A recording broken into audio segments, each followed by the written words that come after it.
Welcome back to American Agenda. In troubling news from Asia, China is sending spy planes into Japanese airspace and having showdowns with Philippine military ships in the South China Sea, all in violation of international law. Yeah, they seem not to care. All this as National Security Advisor Jake Sullivan meets with President Xi Jinping in China. That's happening today, where the Chinese leader is telling the United States that we must stop arming Taiwan.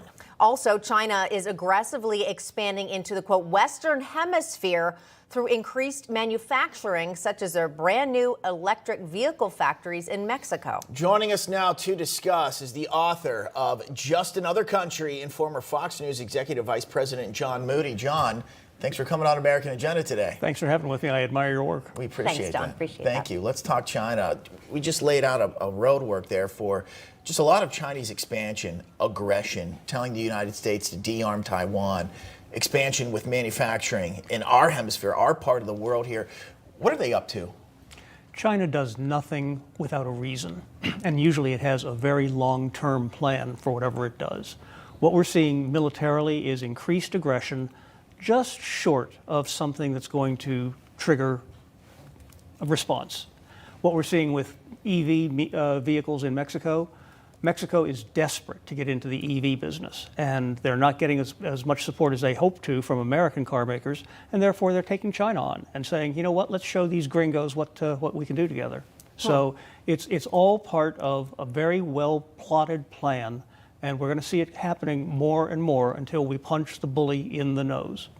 Interesting point. And then I think about President Biden, who is on his second week of vacation. And I understand with technology, people can work remotely. But at the same time, does this seeming absence of an American president at this crucial time geopolitically embolden China, embolden them to make these moves? Sure. China reads signals very, very well. And they know that the current American president is not really capable of doing the job that is expected of him. So they're going to take advantage of that. And while Jake Sullivan might be getting an interview, an audience, let's put it, with Xi Jinping, he's going to be on the receiving end. He's not going to be laying out American terms. He's going to be listening to Chinese demands. Let's talk about Tim Walz. He very well might be the Vice President of the United States. I did a big piece on this yesterday. This is a discussion me and Katrina have all the time. That's right.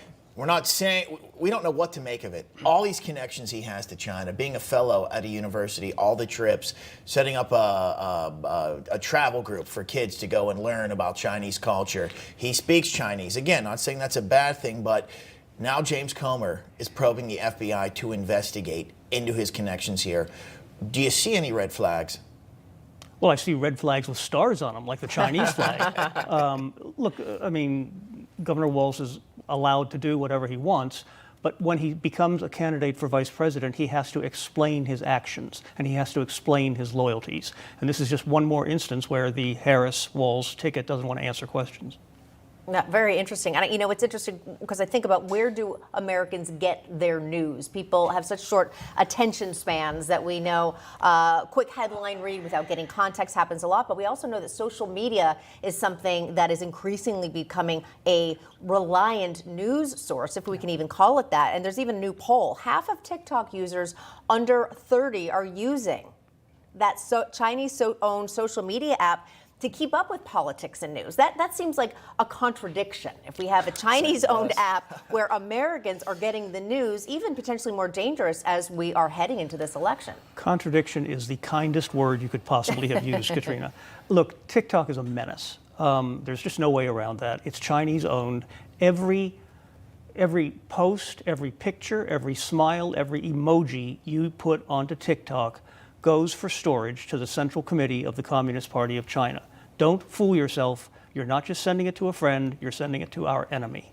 Wow. And what would they, sorry to interrupt, Bob, go ahead. And then what could they potentially do with that? Why would they care about, I don't know, any school children's emojis or similar? Have you ever sent a text message or a picture and then said, oh, I wish I hadn't done that? Once or twice. Yeah.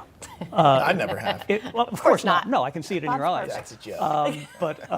But that's going to be used against them at some point.